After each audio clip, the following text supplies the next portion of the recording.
Hi guys, happy 4th of July weekend to all of our Anime Expo fans tuning in from home. We hope you guys have been staying safe wherever you are. For those who don't know me, my name is Jennie Kong. I am the narrative writer and head of comms for That Game Company studio. We're the studio behind games such as Flow, Flower, and Journey. And our latest game, Sky Children of the Light, is actually celebrating its 1 year anniversary this month. Painting the Skies is the panel. We're going to take an exclusive look around the art, animation, and also the music behind the game. And before I introduce our panelists, check out our latest video.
Thank you again for joining our panel. Could each of you introduce yourselves and what you do on Sky? Hello, this is Yui. I'm a lead artist. I've been working on initial concepts to some implementation of things in levels.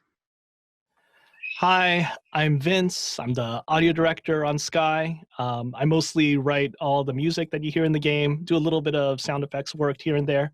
But yeah, anything that's audio, I work on it. Hello, my name is Jessie. I'm the environment artist on Sky. Also worked on Journey, so that'd be responsible for anything in the environment, the rocks, trees, mountains, clouds, atmosphere, lighting, things of that nature. Hi, I'm Ashley. I'm the concept artist on Sky. I work with the rest of the team to kind of help bring the different seasons to you. Hello, I'm Scott. I'm an animator. Yeah, pretty much working on anything from gameplay, emotes, cinematics, just anything animated in the game. So let me kick off by asking a question about the studio first. So Vince and Aaron, you guys had the great opportunity to work on Flower and then also Journey. What is it about the studio's artistic approach that has made the games universally appealing to gamers and non-gamers in the past? I think almost if you look at the whole portfolio of the games that TGC has done, it's been a lot of like, even Flow, it's just a simple idea and trying to execute upon that, which is very different than most game studios, which are kind of taking a gameplay formula and saying, okay, let's do our own version of that. It was always like some core idea. So Flow was a philosophy or it was a thought about keeping you in a flow state of mind, which was very interesting. So that was Genova's thesis in school. But Flower was about being in a peaceful environment and being the wind and in control of something we've never really been in control of, this kind of peaceful state. And then Journey taking like a unique mechanic of players being alone together and traversing from point A to point B with very little dialogue. Vince, I actually was trying to think about this, was like, there's never been a start menu in most of the games at TGC, or a pause menu. I think Journey had one, but it was for inverting the camera. I don't think Flower did. Yeah, and it continues to this day with Sky.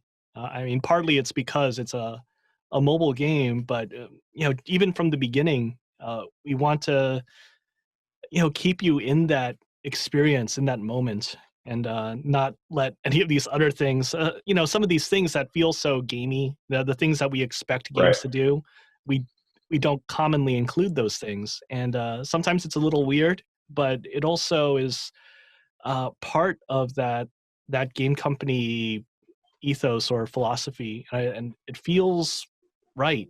Even though it's a little weird, it does feel right, I think. Right. We always actually, or the way I kind of try to explain our process is that we're almost like a feeling or an emotion first studio, so that, you know, the kind of production process and how we change and iterate is really to kind of support what that bigger feeling or emotion is. Do you guys feel, at least from a visual standpoint or maybe even a philosophical standpoint, that the games are connected in some way? Because, you know, there is a signature look to it, but is there something more beyond that? If you ask my dad, he would definitely say every game has a connection, but that's because my dad tries to find connections in everything. So he would, I mean, but even if we didn't intentionally plan on that, the games kind of have an evolution coming from underwater to above ground to in the desert and then going up into the sky. So my dad would always say, sky is the limit. So he was excited for sky because he's like, this is it. You can't go much further than the sky. So this has to be it. This is going to be this epic thing. And I was like, we'll see. At the time, I think I've seen that graphic where it's like, you know what I mean? Like all the someone actually took that. Yeah, and I don't know if that was intentional, but it's almost kind of interesting how that evolved. You know, the game was in development for a number of years. I'd love to ask you guys, for those who were there at the beginning, you know, was there an original inspiration artistically that kind of spun off the kind of look and feel of the world? Because, you know, Sky, if you look at other games out there, it is, again, very, very distinct visually. Initial inspiration, I think, you know, Genova, the founder of the company, has made this game called Cloud when he was studying at the university, and I think this has something to do with the origin of the inspiration for this game. But 15 years ago now. 15 years ago, yeah. This desire of wanting to soar through the sky, through clouds, and this emotion, beautiful emotion of flying through space, this feeling of freedom, I think comes as a part of the inspiration. But then once we're like diving in and trying to make the game for it, we did look up lots of great inspirations. One of the inspiration is definitely the actual world. That like we do take a look at the real physical phenomena and see how the light behaves and how the atmosphere behaves, and with the great help of engineers, we try to capture that behavior of light. And engine takes a lot of credit in terms of the quality of visual we provide in Sky. But and then on top of that, I personally reference a lot of Kazuo Oga stuff. He's the background artist for he's a background artist, and he did a lot of work for Miyazaki's films, Studio Ghibli's films. And the way he paints is like it's a realism, but it's also twisted. Like it has an artistic touch to it. There's a nice level of simplification, but still have the believability, realism. This is a really kind of crazy thing, because I think a lot of people are unaware that music actually comes, much earlier in our development process than compared to other game studios. So Vince, I'd love for you to share what that creative process means to you, and then also kind of like, how is it that music has impacted almost the atmosphere of what the art team comes up with and what the design team comes up with? Music comes in really early, just surprisingly early. If you know a little bit about how music works, typically in either games or film, in film especially, you have picture lock and then you have music. But here we were writing music very early. I was honestly kind of inspired by some of the stuff that I experienced as an anime fan.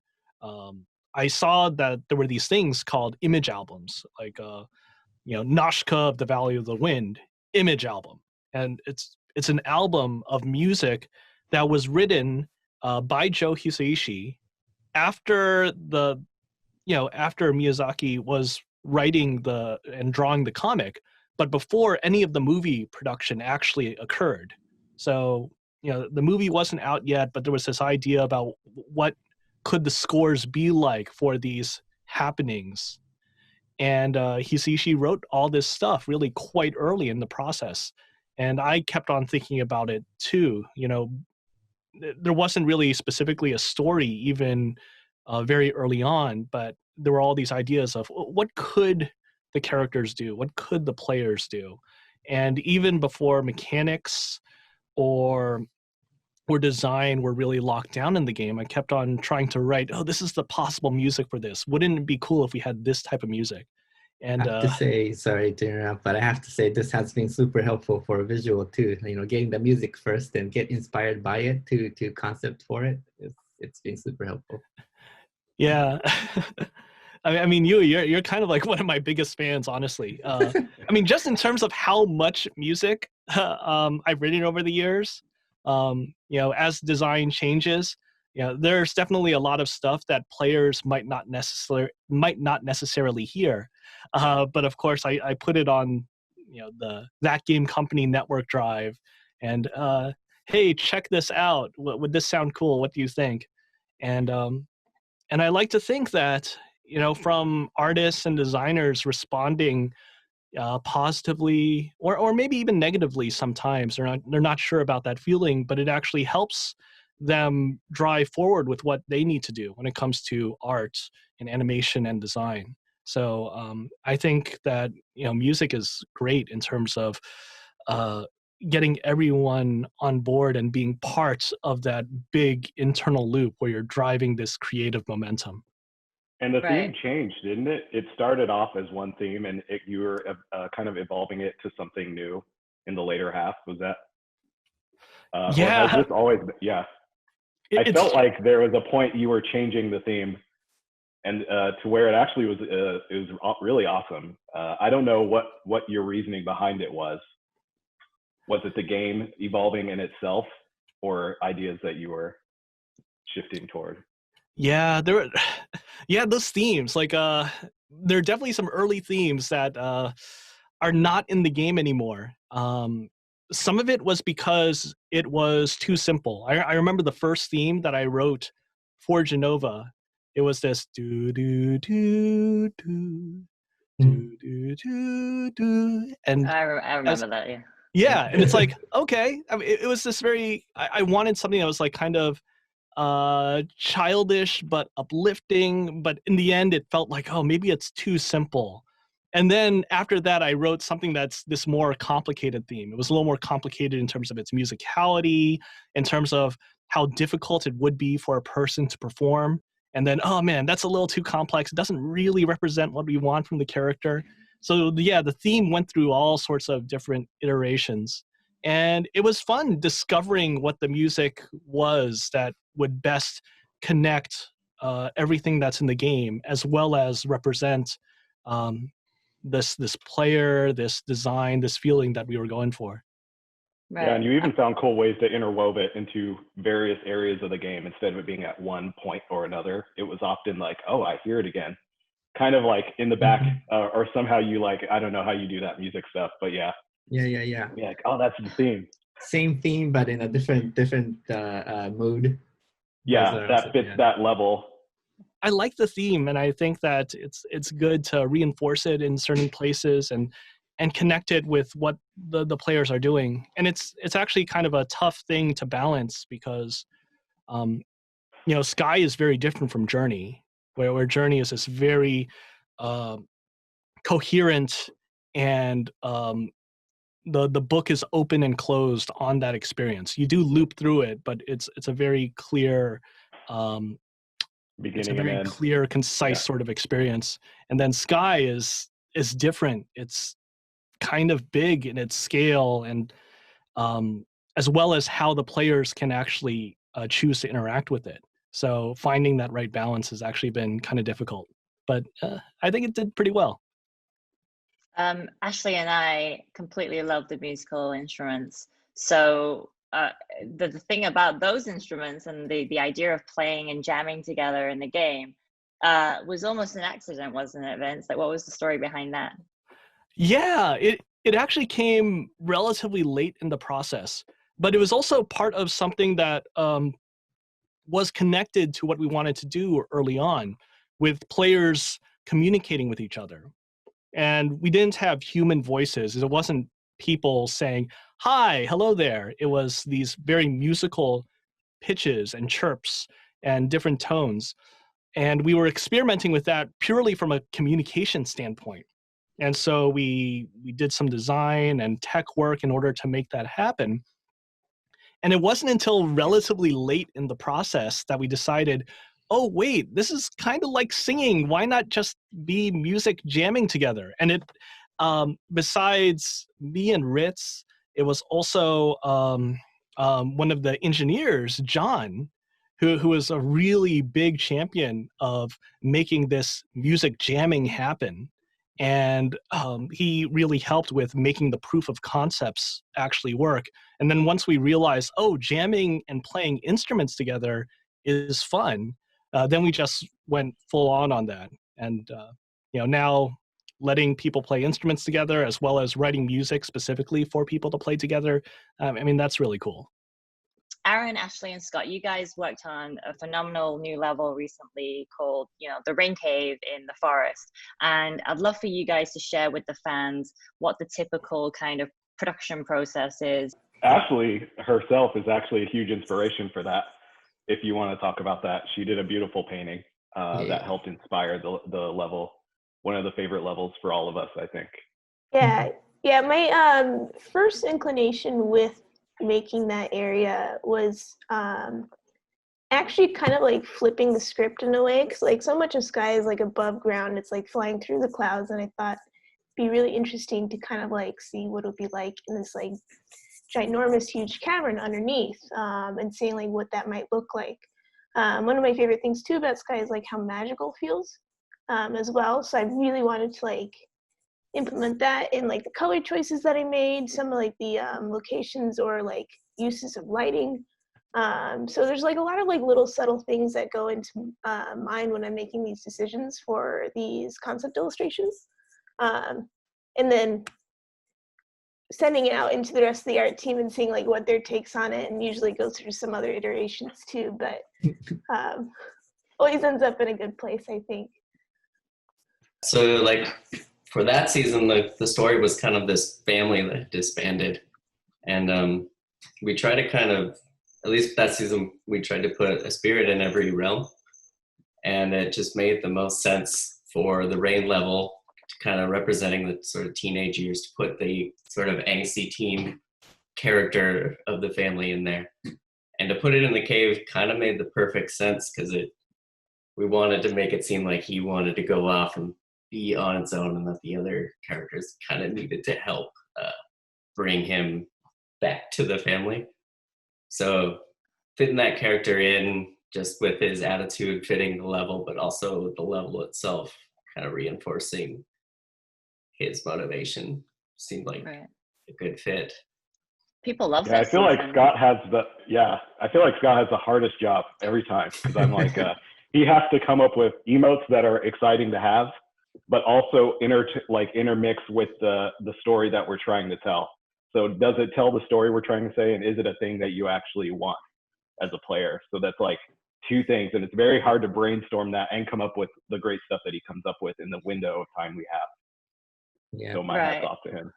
And we can't forget about basically one of the most crucial parts of our development process, which is obviously the beta community. They've been with us, my goodness, for a good part of like 2.5 years, maybe 2 years. How do you guys get feedback from them? What are the kind of like elements of that do you include to kind of get the final polish in the game? I would say readability is a big thing. Sometimes like when you're working with something, you're very close to it. It's hard to get like a broad overarching view of it. So having that fresh perspective actually really helps, and it illuminates things that may not be as clear as they should be. Yeah, definitely. And also like before we start a new season, we are hearing lots of voices from players and suggestions and requests and desires, and we're always listening to those. And more and more seasons, we're trying to incorporate those thoughts and ideas into the concepting of the new season, especially the type of emotes or the type of cosmetics you can wear. And it's been really inspiring and helpful to see and hear those voices from fans. Yeah, I think Sky in particular versus the previous games is less about what TGC wants to impose on people's thoughts and ideas. It's actually feeding off of the community more than ever. Yeah. So I think the beta community is like a prime example of that. We think we know what we're trying to go for, but we put it out there to see. And we really feed off of what people are telling us. And that sometimes even encourages or influences the future levels that we come up with. So it's not always like we know what we're going to do. It's like, oh, the community is reacting to this type of thing, or they're wishing for a unique set of ideas that cater to this or that. And so that kind of helps feed into what we try next. Yeah, and now I Which remember helps us a lot. Right, it's been super helpful when we were like developing the first, before the launch of the Sky, we released for beta, and that was super informative to,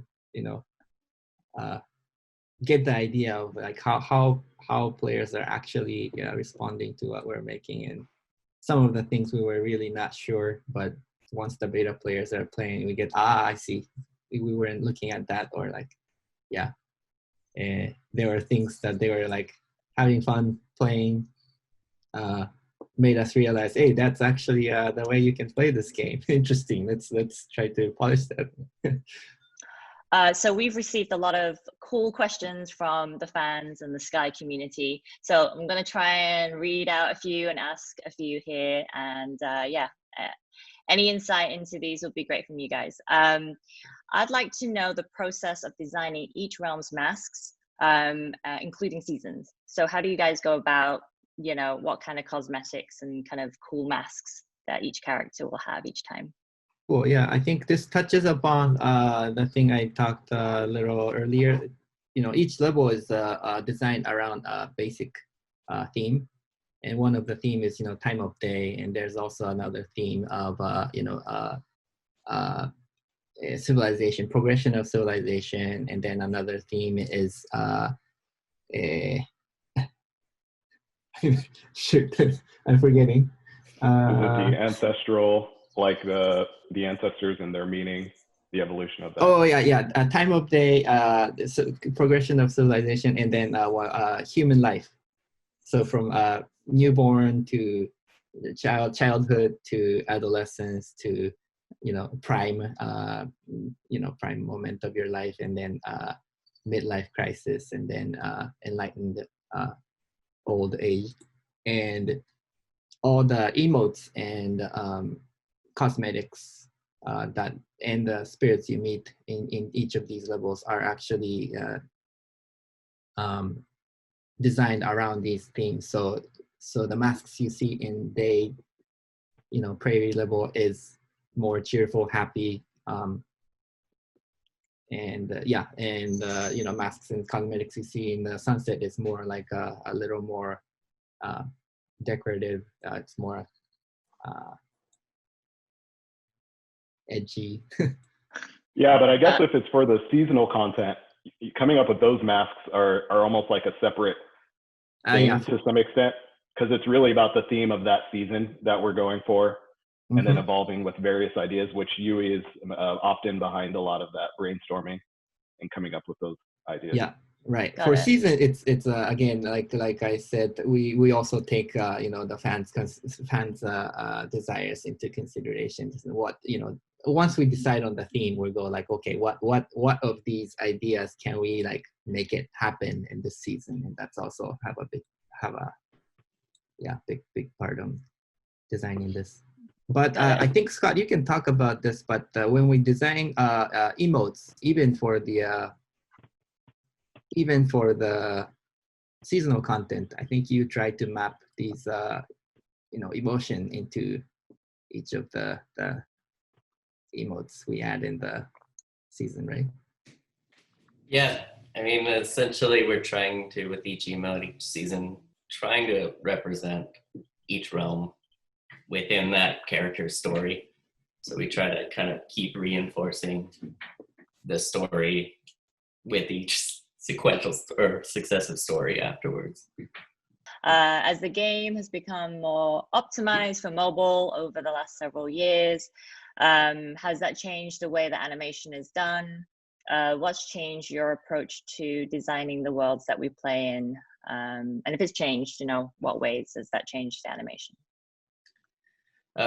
Yeah, I think one of the big things that I found coming here and just working on mobile in general is trying to optimize everything into the smallest size so it can fit onto a phone. And the way that affects animation that I thought is interesting is we actually animate at 15 frames per second instead of kind of the standard 30 for most games. And it actually gives a lot of kind of the grace and elegance that is in the animation for Sky.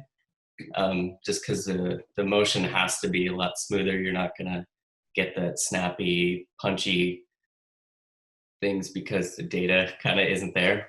But I think it really turns out benefiting the game. And then the final question I have is, I'm curious about the inspiration behind the mural style, especially the ones in the Ark and the first cave tunnel in Isle. Any info about how you guys design murals? Yeah, interesting. Murals, you know, I take inspiration from, you know, the actual murals we find in like caves, things that ancients drew. Has a lot of a mystery to it. It's actually an information that they're trying to convey, but we can't really tell exactly what they are. And I find beauty in that and try to use that aspect of you know, mystery when we want to tell a specific story. I personally enjoy the vagueness of the information, so you have a room for your own interpretation and you can like expand upon that. And yeah, so that ancient cave painting has been really inspiring for me, and try to incorporate that into the storytelling. And I think you know, but it's not really easy to do that in a game, especially for mobile. So I had to, you know, I think Aaron had to work his magic to make it, you know, fit in the game and work you know, in the way that works for the game, both aesthetically and you know, for like optimization. I think it's been nice. I like that. I like the way how it's glowing now, because the light is very important to this game, and you know, they use the light pigments to leave behind some important information. That's kind of a nice mystery. We are launching the season of Sanctuary for Sky this month. So we're going to be sharing a teaser at the end of this video. If you haven't played Sky, please join us in our community. You can download Sky Children of the Light on the App Store and Google Play Store. Thanks, guys. Thanks for watching.